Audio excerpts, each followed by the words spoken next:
Game Week 26 is finally here for Fantasy Premier League managers, the first of a couple of blank game weeks which will ultimately set us up for the double game weeks later on to come in the season. In this video we're going to take a look at some of the news that's come about since Game Week 25, including a look at whether we should get rid of the top scoring keeper in FPL, and are Man City and Liverpool assets now something we should consider? That's all coming up next.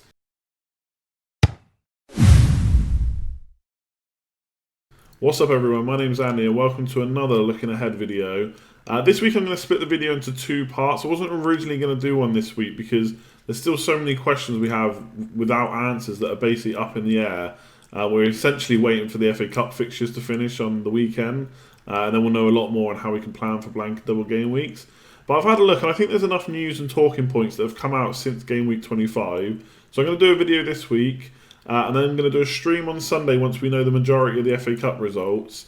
And then I'll make another video like the one I did before for blank and double game weeks next week, which will be part 2 of looking ahead this time. And as always, we're going to look at the injury news, some players that will probably now be on our radar that maybe weren't before. And I can't go over this whole video without talking about that West Brom goal. But anyway, let's just jump into it.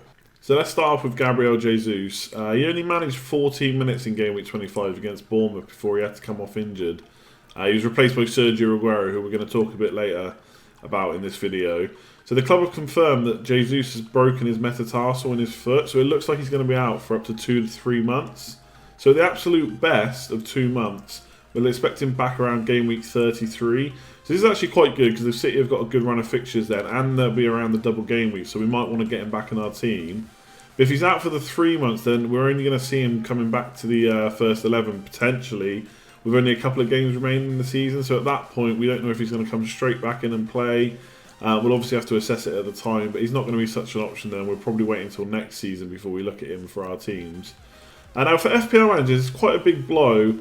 It looked like we had a striker in the City 11 that was £3 million cheaper than Aguero and first choice. He started the last 3 games and left Aguero on the bench.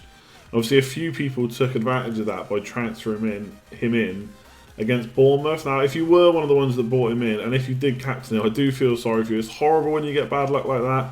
You kind of just have to write it off as bad luck and just move on, but I know how frustrating it can be. So yeah, if you've got him, you have to get rid of him. He's going to be out for at least 2 months from what the reports say. The most obvious transfer in would be Lukaku, who again, we're going to talk about later, but obviously he doesn't blank, so he's a good option if you don't already have him. But again, I would wait on that transfer, which we'll find out why later in the video. Otherwise, you're going to want to look at players like Costa and Kane. Now, again, you basically, as long as you can, you want to save this Jesus transfer until after the weekend, so you know who is and isn't going to play in Game Week 28. But once that's happened, you are going to have to get rid of him this week, and then we'll hopefully have a clearer picture of who to bring in after the weekend.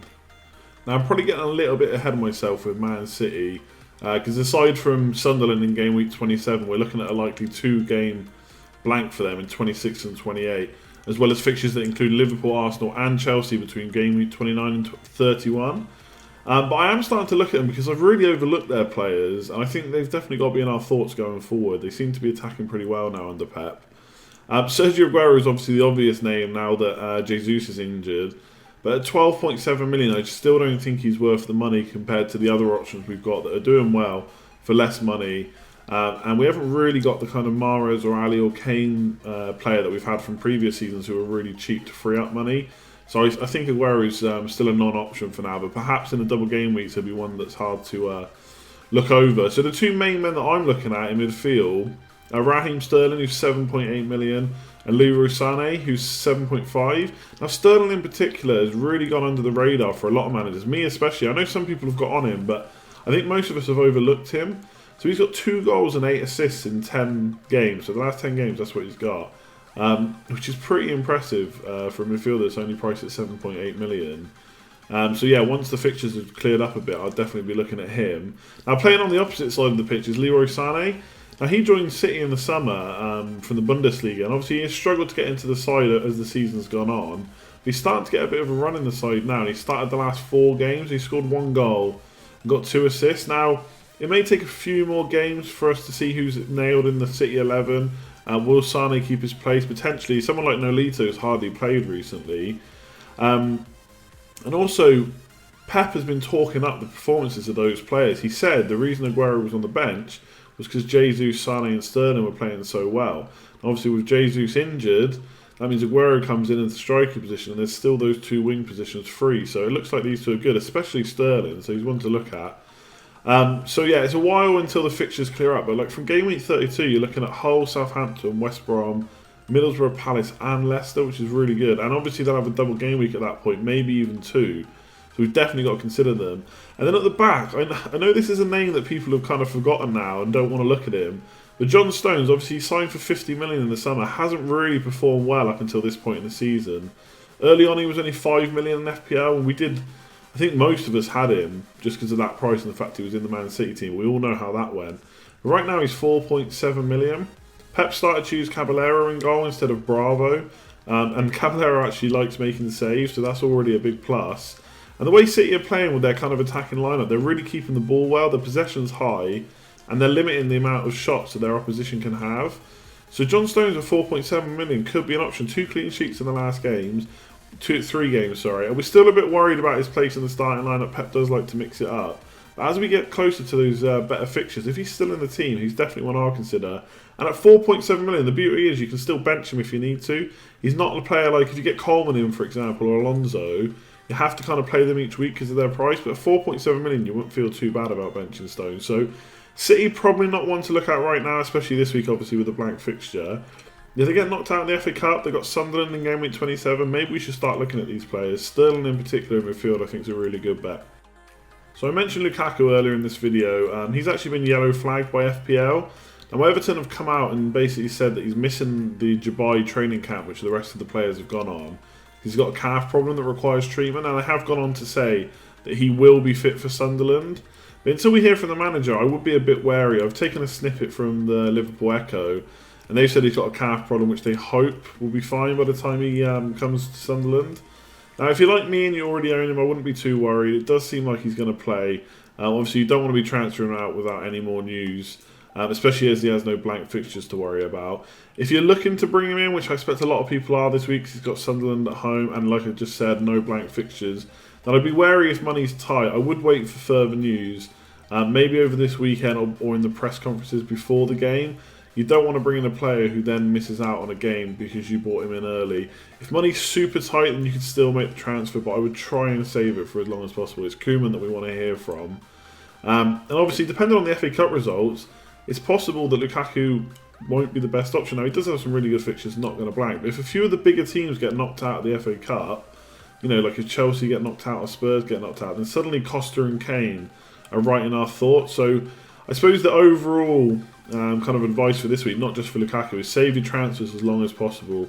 You really want those FA Cup fixtures out of the way. But with Lukaku, keep an eye on him. Should be fine, but we'll wait and see.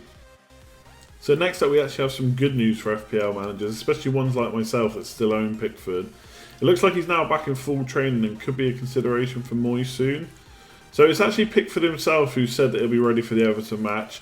We'll have to wait on further news from Moyes before we know that for sure. Last week he also said he was in full training, but the surgeon had said that it was too early for him to be taken back in for consideration to play. So obviously the other thing we have to take into consideration is, will he jump straight back into the team? It seems as though, like speaking to a lot of Sunderland fans and kind of reading the forums, that they consider bringing Pickford back in to be the best move, even though Manone hasn't done too badly while he's been playing. He's picked up 2 clean sheets in the last 3 games. So I'm hopeful that Pickford will get his #1 spot back. Moyes really sang his praises earlier in the season. He made a point to keep saying how many points Pickford had saved for them, with all his saves basically as a shot stopper. We'll have to wait and see. Hopefully he'll play in the next match and that will give us a clearer picture, because in game week 29, looking a bit further ahead, they have Burnley at home. So no matter which other goalkeeper you own, that'd be a really good time to have him play. So hopefully he'll be back. Things are looking good. We'll just have to see whether Manone keeps his spot. So talking to goalkeepers, I recently started thinking about whether we could potentially do the unthinkable and remove Tom Heaton from our FPL squads. Now I know you're already thinking I'm crazy, but just hear me out. So earlier this week I made a post on Fantasy Football Scout, which I'll leave a link to in the description, but I've pasted a picture of it in this video about my thoughts, and essentially it boils down to the fact that Burnley don't have many home fixtures left, and the ones they do will either be matched by someone like Jakupovic, or they're towards the end of the season. So 2 out of the 5 home games are in game week 36 and 38, where they face West Brom and West Ham, and by that point we will have wildcarded. So if we do get rid of him, we could get him back in, and we might not even need him. We don't know yet. So this isn't a decision that I'd make lightly. If you like me, you've had him for quite a while, since he was 4.5 million. He's now risen to 5.1. So if you do get rid of him and then need him back, you might lose some money. I suppose the question is, do you need him back? So Hull have been looking tighter at the back. Jakupovic has come back into the side. And their next 6 fixtures, bearing in mind that they don't blank in game week 26 or 28, are Burnley at home, Leicester away, then Swansea at home, Everton away, West Ham at home, and Middlesbrough at home. So it's that West Ham and Middlesbrough game, which are actually, I think, better than Burnley's home game. But obviously Heaton has been a bit of a rock at home. So aside from Everton away, I think I'd be happy playing Jakupovic in any of those fixtures. And if Pickford does win his place back, like I said, in game week 29, Sunderland have Burnley at home. So that would replace that Everton away fixture for Jakupovic if you're someone who already owns Heaton and Pickford. It's quite a popular combo, so I think a lot of you probably do. So you've got to take into account the cost as well. Jakupovic is 4.1 million. Heaton's 5.1. If you've had him since 4.5 million, then you'll be able to sell him for 4.8 million. So there's a potential 0.7 million saving right there. And like I said earlier, we don't have the likes of Ali Mahrez from previous seasons who were only £5 or £6 million. And even though we're not using Aguero, I'm still finding that money's quite tight. So a 0.7 million kind of saving would really free up some cash, and it might help, especially towards the double game week. So I know this isn't going to go down well. I've made the post, and in that I included some stats. So Jakupovic is actually beating Heaton for points per game, both home and away. Now it is a smaller sample size for Jakupovic because he's not played as many fixtures. But it's looking pretty good. They have tightened up, like I said, and their home fixtures going forward are really good. So yeah, let me know what you think below. Am I absolutely crazy to be thinking of getting rid of someone who's become a hero to most of us that own him? Someone that gets saves and bonus points and clean sheets, bearing in mind most of them are at home. The only away clean sheet that Burnley have got this year is against Man United, and that was a bit of a freak because, to be honest, how did Man United not score in that game? So they've only got 1 clean sheet away from home against that Man United side, and 8 of their remaining 13 fixtures are away. So will they get clean sheets? I'm not so sure. But yeah, leave some comments below. Let me know what you think. I think a lot of people will think I'm crazy, but perhaps there's a bit of logic there. Let me know what you think. So after 2 goals against Spurs, I feel like Mane is someone that we should start looking at again and considering for our FPL sides. He's not someone that I've owned all season yet. Back when Liverpool were doing well in the start of the season, I had Coutinho and Firmino instead, so I left Mane out of the side, but he's definitely someone that I consider now, especially with Leicester up next. But as with a lot of players, he might blank in game week 28, we don't know yet. But if Burnley were to get knocked out, which, you know, never know, it could happen, in the next 3 games for Liverpool, Leicester away, they're looking uninterested right now, even though they're nearly hitting relegation, and they just look awful. I feel like Liverpool could put 4 or 5 past them on their day. Then they have Arsenal at home, which again is probably not a great fixture, but I definitely see Liverpool scoring there. And at the time of recording this, Koscielny has just gone off injured against Bayern Munich, so potentially he might miss that match. And when he went off, Bayern Munich scored 4 goals. So it's a worry for Arsenal if they've lost him. And then after that, it will be Burnley at home if they get knocked out of the FA Cup. So that's 3 okay fixtures. And I'd say even good fixtures when you include Burnley and Leicester. So if they don't blank, Mane, definitely someone to look at. I was a bit worried about Liverpool's form while he was away. I've been waiting for him to come back to see how it picks up. Now, obviously, in the first game, they lost 2-0 to Hull, which isn't great. But then they beat Spurs 2-0, and he did the damage. So that's quite an impressive, I suppose, turnaround for Liverpool. And hopefully they can keep that up. Now, if he's going to blank in game week 28, then it might not be so much or so easier to bring him in. If he doesn't, then it could be a really nice option. In game week 25, he was top for midfielders for shots on target against the Spurs side that have been pretty resilient. So he does look like a good option. Let me know if you're thinking of bringing him in, or should we be looking at Firmino or Coutinho instead? Let me know what you think. So I can't make this video without mentioning the second West Brom goal that happened at the weekend. At the time when I saw it and I saw the replay straight afterwards, it did look like an Evans goal, but obviously then it got reviewed by Opta, and they gave it to McCauley, and obviously people were up in arms because they couldn't see how McCauley had got a touch. Now, obviously I've seen the clip now because West Brom released what the Premier League saw, which showed McCauley getting a touch, so we can put that to bed now. But at the time, I just didn't see what Opta had to lie about. It's not like FPL made that decision themselves, even though people acted like they did. So because of this, I have to mention what I think is the best tweet that the official FPL account has put out. Now you have to take into account the guys working on this Twitter account are going to see abuse every single day from keyboard warriors or just people who are just generally upset with the amount of points they've got or how a decision's gone for them. So for them to put out a tweet with a cheeky pop at them, with Macaulay celebrating basically for the bonus points that had just come out, I thought it was brilliant. I thought it was quite funny. I thought it was a good sense of humour from that account to put that out. Now, I know some people thought it was a bit inappropriate and it was only going to make matters worse, but I really don't think that them doing anything else would have won fans over. People, even though they've seen that clip, I'm sure are still saying that it was Evan's goal. So I like the sense of humour. I thought it was quite funny, and I hope whoever tweeted that out from that account was just sat back with a beer while they watched the hate roll in. And I wish it could have been me. So usually in these videos, I do a look back at my previous game week and I look ahead to the next one to look at my transfers and captain choice, etc.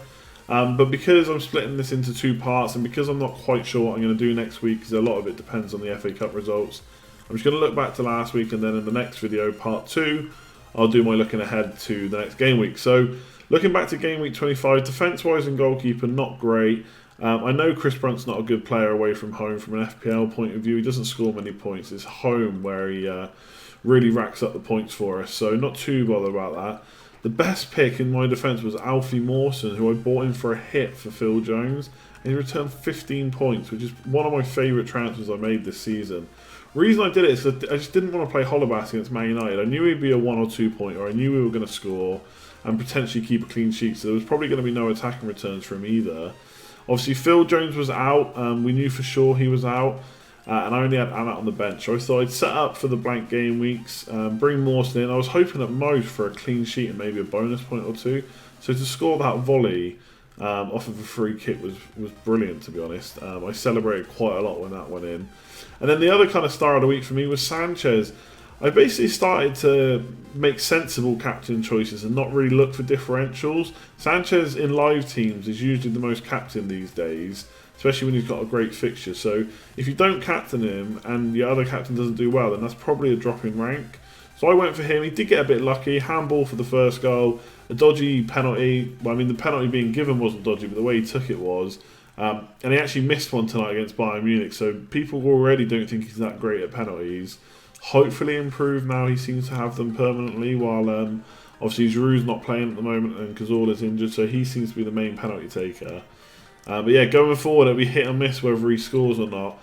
Could be a bit annoying as a captain if he misses. But yeah, he did really well for me this week. Sigson got an assist, which was nice, and so did Ibrahimovic. Probably would have expected more from Ibrahimovic, to be honest. Should have scored, but he looks good going forward for Bournemouth in game week 27. So yeah, happy with my results. 69 points in total. Game week rank around 222k, which is quite nice. And I'm now in the top 100k for the first time this season. And I haven't been, I know 76k is not great, but I haven't been this high in the season, or this high up in the rankings for the last 2 seasons at this point. So I really feel like I can build from now. Hopefully top 5k would be nice. Top 10k is where I want to at least finish. We'll see how it goes. I'm not getting too ahead of myself because I've not been in this position for a while. But yeah, jumped nearly 30k places this week, and I look forward to next week, and like I said, we'll discuss that in the next video. So that's it for today's video. As always, thanks very much for watching. If you enjoyed the content, then don't forget to give it a thumbs up, and also subscribe so you know when the next video is going up. And also subscribe, and I know I've said this a few times now, but that will let you know when I'm going live for the live streams I'm doing. Now, there won't be one this Friday because there's no Premier League matches at the weekend, but I will definitely be doing one on Sunday, I think at 9 PM. But give me a follow on Twitter so I can confirm that later in the week. But essentially, the stream on Sunday will be really good to tune into because at that point we'll know, or we should know as long as there's no replays, who's going to be playing in game week 28. Now, the only match that won't have finished at that point will be Arsenal because they're playing Sutton United on the Monday, but I think it's safe to assume that they're going to go through. And yeah, at that point on that Sunday, we can start discussing more in depth about whether you should keep Ibra, whether you should keep Sanchez, whether you should get rid of them. I know that's quite a big question right now in the community, but I can't really answer it in this video because 1, it depends on your team. So in the streams, I can take a closer look at your team. And 2, it's hard to say when you don't know which other players are going to play. So keep an eye out for that stream. I would tune in on Sunday. And for those that can't tune in, obviously the video will be available afterwards. And I will probably make a separate video just on blank and double game weeks next week. as part 2 of the Looking Ahead series, and I look ahead to my own team. So yeah, gonna leave it there for now. Like I said, thanks for watching, like, subscribe, all that good stuff. Give me a follow on Twitter. Keep chatting FPL, and I'll catch you soon.